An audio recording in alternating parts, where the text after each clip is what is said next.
Milton Samaddar.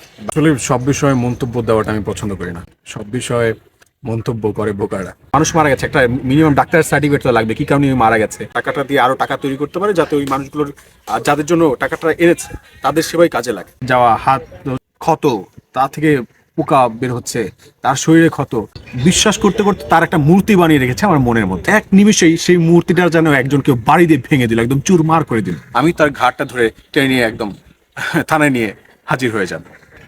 Roni ভাই কেমন আছেন? আলহামদুলিল্লাহ। রনি ভাই, সোশ্যাল মিডিয়ায় সামাজিক যোগাযোগ মাধ্যমে আপনি বেশ পপুলার এবং সবসময় যে কোনো বিষয় নিয়ে কথা বলেন। কয়েকদিন যাবৎ গণমাধ্যমে একটা বিষয় আলোচনায় আসছে, ভয়ঙ্কর মিল্টন সমাদ্দার। অর্থাৎ সে মিল্টন সমাদ্দার নিয়ে আসলে আপনাকে কোনো কথা বলতেই দেখা যায়নি এবং আপনি অনেকটাই কিন্তু মিডিয়ার আড়ালেই থাকছেন। আসলে কারণটা কি যদি একটু জানি।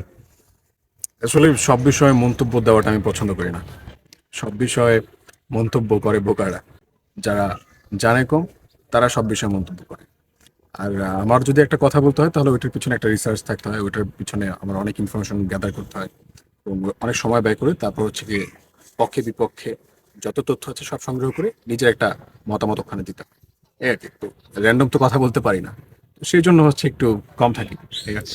আর যদি একটু জানতে চাই আসলে মিল্টন সমাদ্দার বিষয়ে, আপনি একটা সাধারণ নাগরিক হিসেবে যে মিল্টন সমাদ্দারের বিরুদ্ধে এই যে পরিমাণ কথা আসছে, এটা আপনি আপনার দিক থেকে কিভাবে নিচ্ছেন বিষয়টি?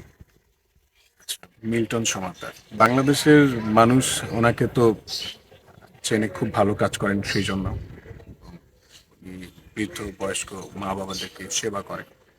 যারা রাস্তায় বেওয়ারিশ মানুষগুলো থাকে তাদেরকে তুলে নিয়ে তিনি বিভিন্ন রকম সেবা দিয়ে থাকেন। এটাই তাকে দেখেছি বিগত কয়েক বছর যাবত, এটাই দেখছি ওনাকে। সোশ্যাল মিডিয়াতে ওনাকে দেখা যায় যে উনি বেশ পপুলার। ওখানে অনেক সময় ফান্ড রেজ করে এবং সেখানে আমাদের অনেক বন্ধুরা কন্ট্রিবিউট করে এবং সেখানে অংশগ্রহণ করার আমারও সুযোগ হয়েছিল। সেই ক্ষেত্রে ওনাকে চিনি আর কি যতটুকু। ওনার প্রতি একটা সফট কর্নার তো আমাদের দীর্ঘদিন যাবত ওনাকে দেখতে দেখতে তৈরি হয়ে গেছে। বর্তমানে যে ঘটনাটা ঘটেছে বা যেগুলো নিয়ে এখন বেশি আলোচনা চলছে, সেই ঘটনার পরিপ্রেক্ষিতে পক্ষে বিপক্ষে আগে বলছি না, তবে আমি এখন এখন পর্যন্ত মন থেকে চাই উনি আহ, উনি নিজেকে নির্দোষ প্রমাণ করার জন্য যতটুকু চেষ্টা করা দরকার, যতটুকু তথ্য উপাত্ত ওনার কাছে আছে উনি যেন সেটা প্রকাশ করে। এবং আমি চাই, দোয়া করি উনি যেন সত্যগুলো প্রমাণিত হয়। কিন্তু সঙ্গে এটাও দোয়া করি উনি যদি আহ, সত্য এটাই হয় যে উনি দোষী, উনি আহ, সাজাযোগ্য অপরাধ করেছে, তাহলে ওনার এমন যেন শাস্তি হয় যেটা নিদর্শন হয়ে থাকে মানুষের। এবং দেখা গেছে কি যে আমি কেন ওনার জন্য দোয়া করছি, এটা একটা বিশাল প্রেক্ষাপট আছে। যেমন ওনার অনেক ভিডিও অনেক বক্তব্য দেখছি সোশ্যাল মিডিয়াতে, দেখছি সাংবাদিকদের কল্যাণে বা বিভিন্ন পত্র পত্রিকার কল্যাণে, টেলিভিশন চ্যানেলের কল্যাণে, যে আমরা দেখছি যে ওনার অনেকগুলো এলিগেশন আসে। আহ, মানব যে অর্গানস, সেই মানুষের শরীরে যে অঙ্গ প্রত্যঙ্গ সেগুলো বিক্রি করার একটা বিশাল বড় অভিযোগ আসছে। এইটা যে কত বড় একটা একটা মানুষকে উপকার করতে চাওয়ার বাসনা থেকে তাকে নিয়ে এসে তারপর তার অর্গান বিক্রি করা, এটা একটা মানে ন্যাক্কারজনক কাজ এবং খুবই ঘৃণিত কাজ, যেটা আমরা এটা কল্পনা করার, আমি কল্পনা করতে পারি না। আমার মানে আমার আমার এই যে ক্ষুদ্র মস্তিষ্কে এই ব্যাপারটা আমি লোড নিতে পারি না, এই চাপটা নিতে পারছি না। তো দেখা যায় যে এই মানুষগুলোর মানে পরিবার নাই, তাদের বাবা নাই, মা নাই। আবার দেখা যায় যে অনেক ছোট শিশু, তাদের কোনো পরিবার নাই। হ্যাঁ। তো সেই যে রাস্তায় যে একটা মানুষ, সে নিজের ডিসিশনটা নিজে নিতে পারছে না, খুব কষ্ট পাচ্ছিল, হাত কেটে যাওয়া, হাত ক্ষত, তা থেকে পোকা বের হচ্ছে, তার শরীরে ক্ষত। ওই সময় কোনো মানুষ যখন তার পাশে যাচ্ছিল না, কোনো মানুষ যখন তাকে দেখে ছিছি করছে, ওই মানুষটা রাস্তায় বসে বসে মানে সে মৃত্যুর দিকে যাচ্ছে, তখন আমরা কিন্তু কথা বলিনি। বা আমরা সাধারণত আমরা সবাই রাস্তা দিয়ে চলাফেরা করি, আমরা ব্যক্তি জীবনের আমাদের যে ডিমান্ড আছে সেই ডিমান্ডগুলো পূরণ করার জন্য আমরাও ব্যস্ত থাকি। সাধারণ নাগরিকরা, তাদেরকে তো দোষ দিতে পারি না আমরা। দুই একজন তো ওইটা দেখে, দুই একজনের চোখে তো পড়ে।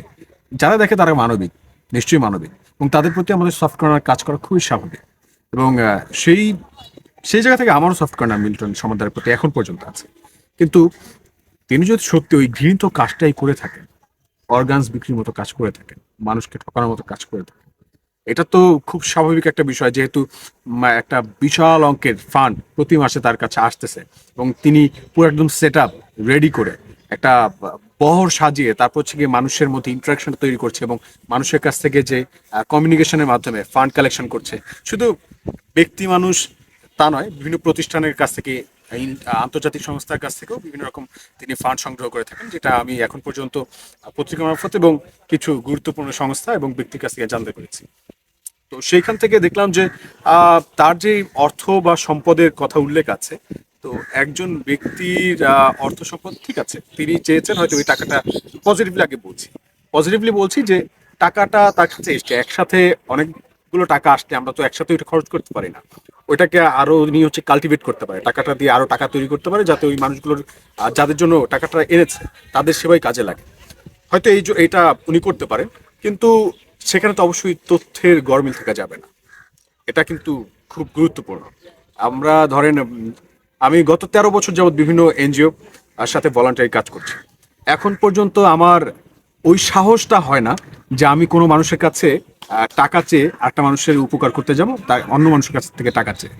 কিন্তু দেখা যায় যে আমরা যে কাজগুলো করি এগুলো হচ্ছে কি আমরা মিডিয়ার আড়ালে থাকার চেষ্টা করি সবসময়, বা আমার বন্ধুদেরকে দেখেছি, আমার যারা শুভাকাঙ্ক্ষীরা আছে যারা এই কাজগুলো করছে, ইভেন মিল্টন সমাদ্দার এখন যতটা পরিচিত সোশ্যাল মিডিয়ার কল্যাণে, তিনি যতটুকু কাজ করছে বা করেছে তার চাইতে অধিক পরিমাণ কাজ এমন এমন অনেক মানুষ কাজ করছে যারা কিন্তু হচ্ছে কি এরকম আলোচনার বাইরে, তারা যে কাজগুলো করছে তারা এরকম মানুষের কাছ থেকে এরকম সহযোগিতা নিয়ে করছে, এটা অস্বীকার করবো না, কিন্তু অনেক মানুষ দান করছে তাদের সর্বোচ্চটা দিয়ে। আমি এমন অনেক মানুষকে দেখেছি যে ঠিকমতো তার পরিবার চলছে না, যতটুকু তার চলছে, যতটুকু তার পরিবার মানুষ খাচ্ছে ততটুকু হচ্ছে গিয়ে এসে অসহায় মানুষদের জন্য করছে। এরকম অনেক অহরহর ঘটনা আমি দেখেছি এবং আমার আশেপাশের মানুষের আছে, কিন্তু তারা কখনো, তাদেরকে আমি দেখিনি এরকম তারা মানুষের টাকা নিয়ে এরকম গড়মিল করেছে বা রেকর্ড।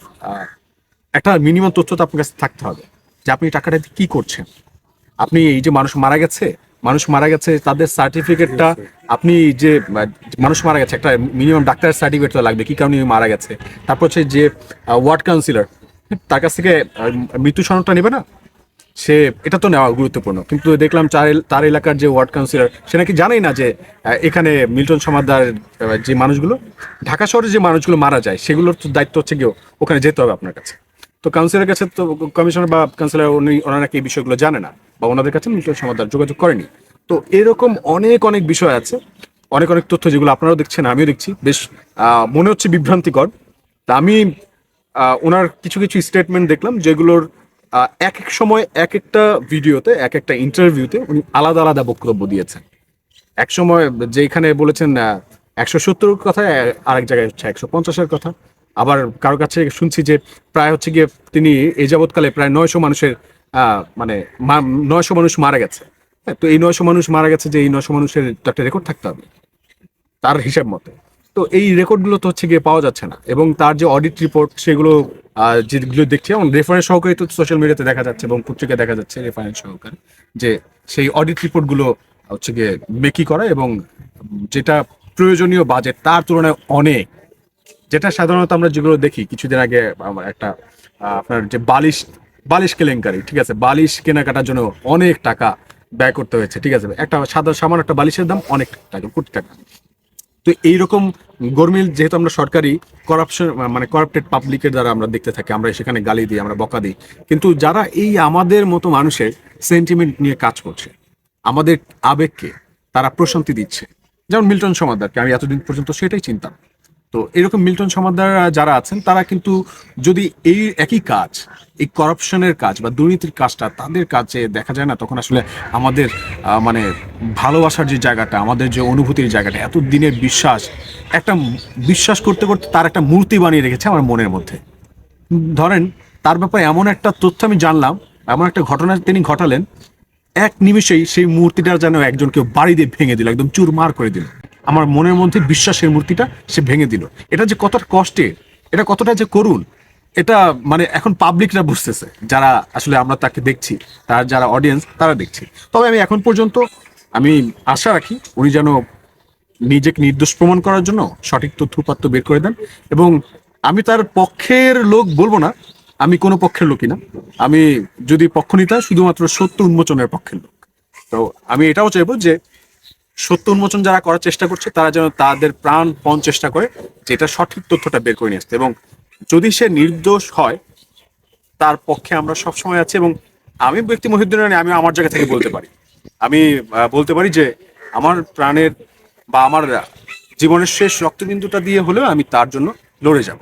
কিন্তু তিনি যদি দোষী হয়, দোষী সাব্যস্ত হয় এবং যেই কাজগুলো উনি করেছে সেটার জন্য যদি উনি অনুতপ্ত না হয়ে উনি আরো তার বিষয়গুলো ধামাতা চাপা দেওয়ার জন্য আরো ক্রাইম করে বসে, তখন হয়তো বা আমি মহিউদ্দিন রনি এতদিন যাকে ভালোবাসতাম, পছন্দ করতাম, বা হচ্ছে কি আমি জনগণের হাতে তুলে দেবো, সোপর্দ করবো, এই কাজটা আমি করতে পারি, যে কোনো সময় করতে পারি। তো আমি ব্যাপারটা নিয়ে যতটুকু তার প্রতি বিশ্বাস ভেঙে গেলে যেমন আমাদের মনের মধ্যে ক্ষরণ হয়, বিশ্বাস ভেঙে গেলে আমাদের মধ্যে যেমন প্রতিশোধ পরায়ণতা তৈরি হয়, এখন আমি চাই না আমার মধ্যে ওইটা তৈরি হোক।